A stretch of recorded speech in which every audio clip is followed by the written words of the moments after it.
ओम शांति। आज 6 दिसंबर 2025 के बाबा के मधुर महावाक्य सुनेंगे। बाबा बोले, मीठे बच्चे, यह शरीर रूपी खिलौना आत्मा रूपी चैतन्य चाबी से चलता है।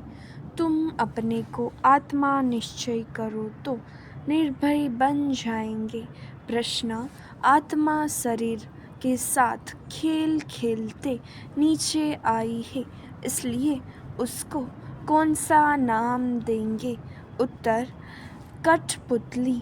जैसे ड्रामा में कठपुतलियों का खेल दिखाते हैं, वैसे तुम आत्माएं कठपुतली की तरह 5000 वर्ष में खेल खेलते नीचे पहुंच गई हो। बाप आए हैं तुम कठपुतलियों को ऊपर चढ़ने का रास्ता बताने।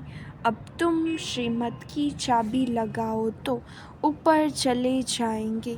गीत बजा, महफिल में जल उठी क्षमा। ओम शांति। रूहानी बाप रूहानी बच्चों को श्रीमत देते हैं। कभी कोई की चलन अच्छी नहीं होती तो माँ बाप कहते हैं, तुमको शल ईश्वर मत देवे। बिचारों को यह पता ही नहीं कि ईश्वर सचमुच मत देते हैं। अभी तुम बच्चों को ईश्वरीय मत मिल रही है, अर्थात रूहानी बाप बच्चों को श्रेष्ठ मत दे रहे हैं श्रेष्ठ बनने के लिए। अभी तुम समझते हो हम श्रेष्ठ बन रहे हैं। बाप हमको कितनी ऊंच मत दे रहे हैं। हम उनकी मत पर चलकर मनुष्य से देवता बन रहे हैं, तो सिद्ध होता है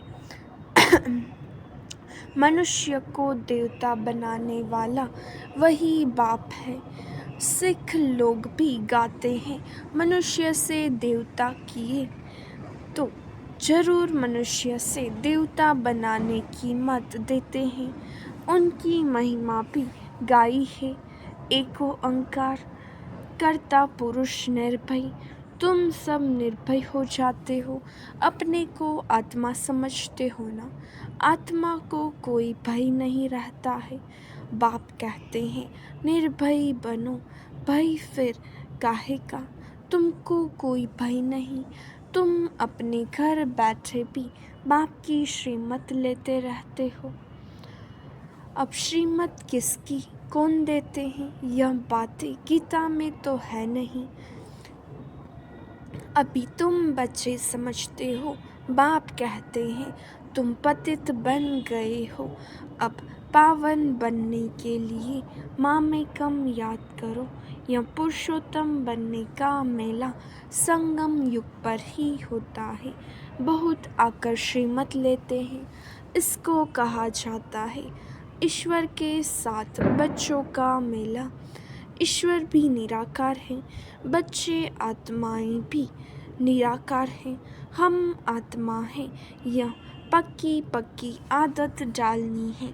जैसे खिलौने को चाबी दी जाती है तो डांस करने लग पड़ते हैं, तो आत्मा भी इस शरीर रूपी खिलौने की चाबी है।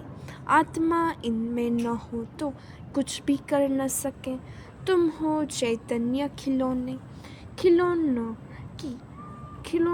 के चाबी नहीं दी जाए तो काम का नहीं रहेगा, खड़ा हो जाएगा। आत्मा भी चैतन्य चाबी है और यह अविनाशी अमर चाबी है।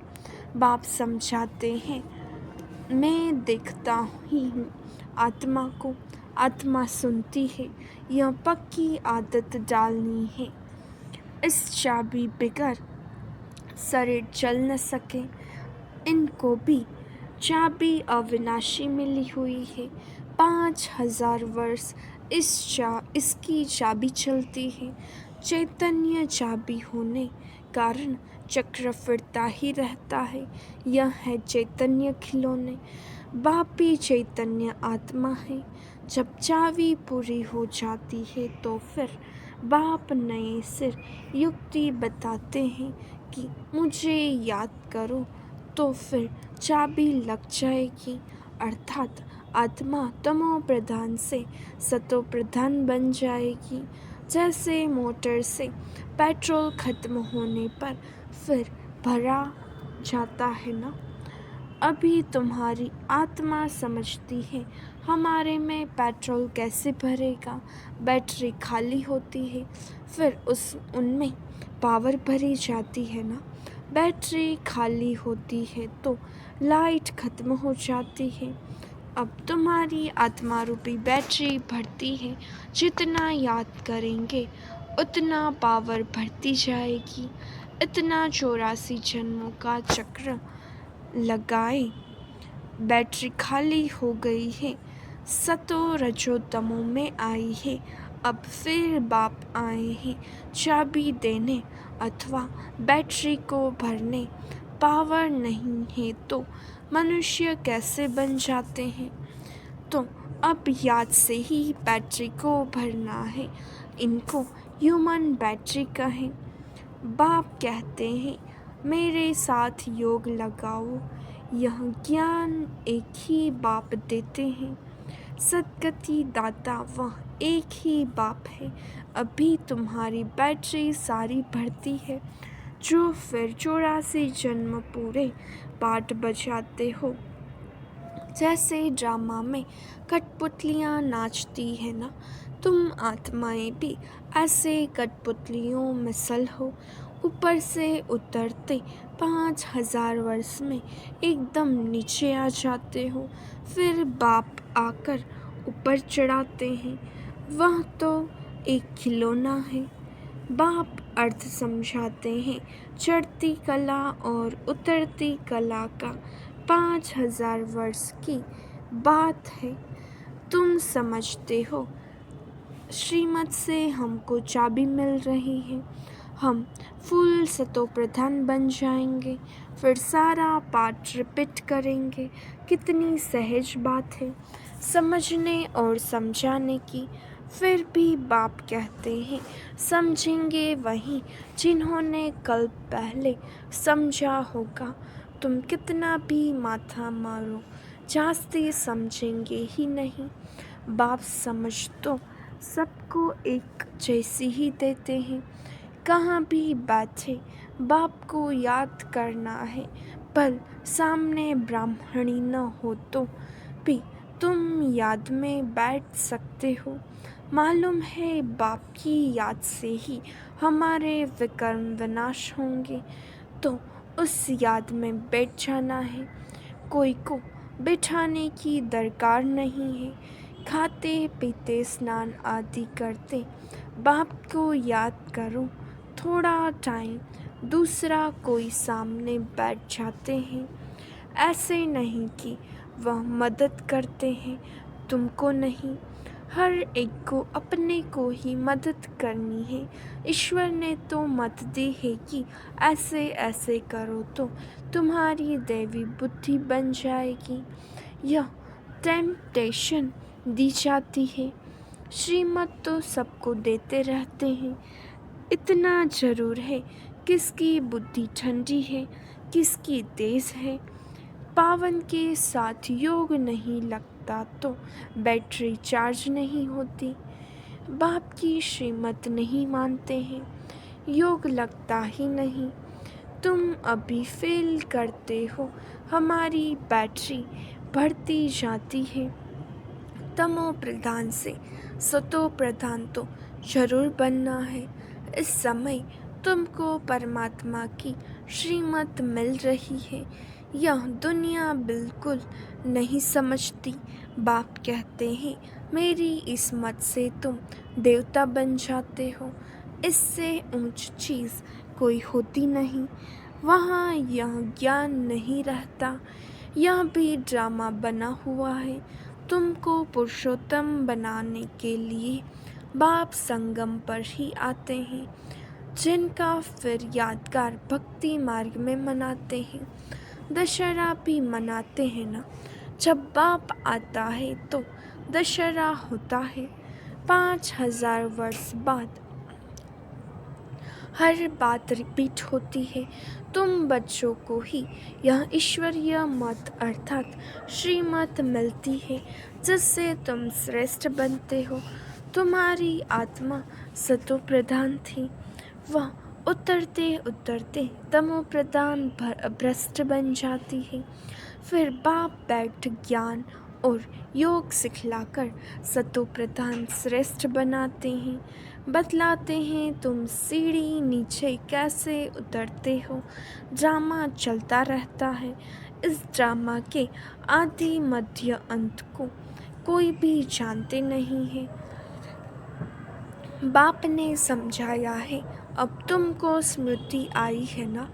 हर एक के जन्म की कहानी तो सुना नहीं सकेंगे, लिखी नहीं जाती जो पढ़कर सुनाई जाए। यह बाप बैठ समझाते हैं। अभी तुम सो ब्राह्मण बने हो, फिर सो देवता बनना है। बाप ने समझाया है, ब्राह्मण देवता क्षत्रिय तीनों धर्म में मैं स्थापन करता हूँ। अभी तुम्हारी बुद्धि में ही हम बाप द्वारा ब्राह्मण वंशी बनते हैं, फिर सूर्यवंशी चंद्रवंशी बनेंगे। जो नापास होते हैं वह चंद्रवंशी बन जाते हैं। किस में नापास? योग में ज्ञान तो बहुत सहज समझाया है। कैसे तुम 84 का चक्र लगाते हो। मनुष्य तो 84 लाख कह देते तो कितना दूर चले गए हैं। अभी तुमको मिलती है ईश्वरीय मत। ईश्वर तो आते ही एक बार, तो उनकी मत भी एक बार ही मिलेगी। एक देवी देवता धर्म था, जरूर उन्हों को ईश्वरीय मत मिली थी। उसके आगे तो हुआ संगम युग। बाप आकर दुनिया को बदलाते हैं। तुम अब बदल रहे हो। इस समय तुमको बाप बतलाते हैं। तुम कहेंगे कल्प कल्प हम बदलते आए हैं, बदलते ही रहेंगे। यह चैतन्य बैटरी है ना, वह है जड़।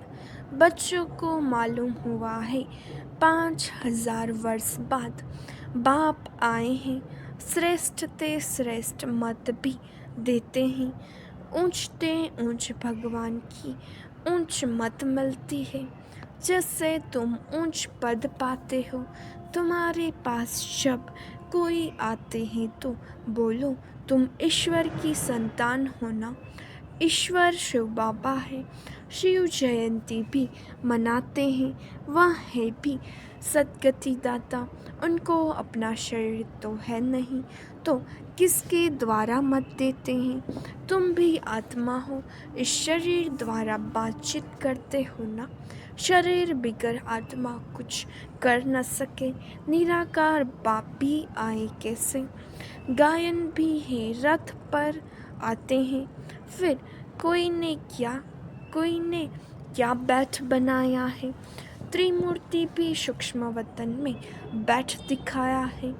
बाप समझाते हैं, यह सब है साक्षात्कार की बातें, बाकी रचना तो सारी यहाँ है ना। तो रचता बाप को भी यहाँ आना पड़े। पतित दुनिया में ही आकर पावन बनाना है। यहाँ बच्चों को डायरेक्ट पावन बना रहे हैं। समझते भी हैं, फिर भी ज्ञान बुद्धि में बैठता नहीं। कोई को समझा नहीं सकते। श्रीमत तो उठाते नहीं, तो श्रेष्ठ ते श्रेष्ठ बन नहीं सकते। जो समझते ही नहीं वह क्या पद पाएंगे। जितना सर्विस करेंगे उतना ऊंच पद पाएंगे। बाप ने कहा है, हड्डी हड्डी सर्विस में देनी है, ऑल राउंडर सर्विस करनी है। बाप की सर्विस में हम हड्डी देने भी तैयार हैं। बहुत बच्चियां तड़पती रहती हैं सर्विस के लिए। बाबा हमको छुड़ाओ तो हम सर्विस में लग जाएं, जिससे बहुतों का कल्याण हो। सारी दुनिया तो जिस्मानी सेवा करती है, उससे तो सीढ़ी नीचे ही उतरते आते हो। अभी इस रूहानी सेवा से चढ़ती कला होती है। हर एक समझ सकते हैं यह फलाने हमसे जास्ती सर्विस करते हैं। सर्विसेबल अच्छी बच्चियां हैं तो सेंटर्स भी संभाल सकती हैं। क्लास में नंबरवार बैठते हैं, यहाँ तो नंबरवार नहीं बिठाते हैं, फंक हो जाएंगे। समझ तो सकते हैं ना, सर्विस नहीं करते तो जरूर पद भी कम हो जाएगा। पद नंबरवार बहुत है ना, परंतु वह है सुखधाम, यह है दुखधाम। वहाँ बीमारी आदि कोई होती नहीं, बुद्धि से काम लेना पड़ता है। समझना भी चाहिए, हम तो बहुत कम पद पा लेंगे, क्योंकि सर्विस तो करते नहीं हैं। सर्विस से ही पद मिल सकता है। अपनी जांच करनी चाहिए, हर एक अपनी अवस्था को जानते हैं। मम्मा पापा भी सर्विस करते आए हैं, अच्छे अच्छे बच्चे भी हैं, भल नौकरी में भी हैं।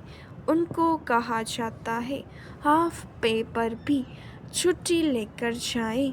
सर्विस करो, हर्जा नहीं है। जो बाबा की दिल पर 100 ताउसी तख्त पर बैठते हैं, नंबरवार पुरुषार्थ अनुसार ऐसे ही विजयी माला में आ जाते हैं। अर्पण भी होते हैं, सर्विस भी करते हैं। कोई तो भल अर्पण होते हैं, सर्विस नहीं करते तो पद कम हो जाएगा ना। यह राजधानी स्थापन होती है श्रीमत से, ऐसा कभी सुना? अथवा पढ़ाई से राजाई स्थापन होती है, यह कभी सुना, कभी देखा? हाँ, दान पुण्य करने से राजा के घर जन्म ले सकते हैं, बाकी पढ़ाई से राजाई पद पाए ऐसा तो कभी सुना नहीं होगा, किसको पता भी नहीं। बाप समझाते हैं तुमने ही पूरे 84 जन्म लिए हैं, तुमको अब ऊपर जाना है, बहुत इजी। तुम कल्प कल्प समझते हो, नंबरवार पुरुषार्थ अनुसार। बाप याद प्यार भी नंबरवार पुरुषार्थ अनुसार देते हैं। बहुत याद प्यार उनको देंगे जो सर्विस में हैं। तो अपनी जांच करनी है कि मैं दिल पर चढ़ा हुआ हूँ, माला का दाना बन सकता हूँ। अनपढ़े जरूर पढ़े हुए के आगे भरी होएंगे। बाप तो समझाते हैं बच्चे पुरुषार्थ करें, परंतु ड्रामा में पाठ नहीं है तो फिर कितना भी माथा मारो चढ़ते ही नहीं। कोई ना कोई ग्रहचारी लग जाती है, देह अभिमान से ही फिर और विकार आते हैं। मुख्य कड़ी बीमारी देह अभिमान की है। सतयुग में देह अभिमान का नाम ही नहीं होगा, वहाँ तो है ही तुम्हारी प्रारब्ध। यह यहाँ ही बाप समझाते हैं, और कोई ऐसी श्रीमत देते नहीं कि अपने को आत्मा समझ माँ में कम याद करो। यह मुख्य बात है, लिखना चाहिए। निराकार भगवान कहते हैं मुझ एक को याद करो, अपने को आत्मा समझो, अपनी देह को भी याद नहीं करो। जैसे भक्ति में भी एक शिव की ही पूजा करते हो, अब ज्ञान भी सिर्फ मैं ही देता हूँ, बाकी सब है भक्ति। अब व्यभिचारी ज्ञान एक ही शिव बाबा से तुमको मिलता है। यह ज्ञान सागर से रत्न निकलते हैं, उस सागर की बात नहीं। यह ज्ञान का सागर तुम बच्चों को ज्ञान रत्न देते हैं, जिससे तुम देवता बनते हो। शास्त्रों में तो क्या क्या लिख दिया है, सागर से देवता निकला फिर रत्न ने दिया। यह ज्ञान सागर तुम बच्चों को रत्न देते हैं, तुम ज्ञान रत्न चुकते हो। आगे पत्थर चुकते थे तो पत्थर बुद्धि बन पड़े, अब रत्न चुकने से तुम पारस बुद्धि बन जाते हो, पारसनाथ बनते हो ना। यह पारसनाथ लक्ष्मी नारायण विश्व के मालिक थे। भक्ति मार्ग में तो अनेक नाम अनेक चित्र बना रखे हैं, वास्तव में लक्ष्मी नारायण व पारसनाथ एक ही है। नेपाल में पशुपतिनाथ का मेला लगता है, वह भी पारसनाथ ही है। अच्छा, मीठे मीठे सिखिलते बच्चों प्रति माता पिता बाप दादा का याद प्यार और गुड मॉर्निंग। रूहानी बाप की रूहानी बच्चों को नमस्ते। हम रूहानी बच्चों की रूहानी बाप दादा को याद प्यार नमस्ते, गुड मॉर्निंग, ओम शांति। शुक्रिया बाबा, शुक्रिया। धारणा के लिए मुख्य सार।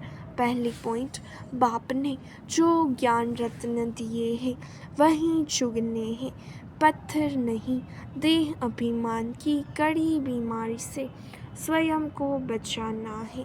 दूसरी पॉइंट, अपनी बैटरी को फुल चार्ज करने के लिए पावर हाउस बाप से योग लगाना है।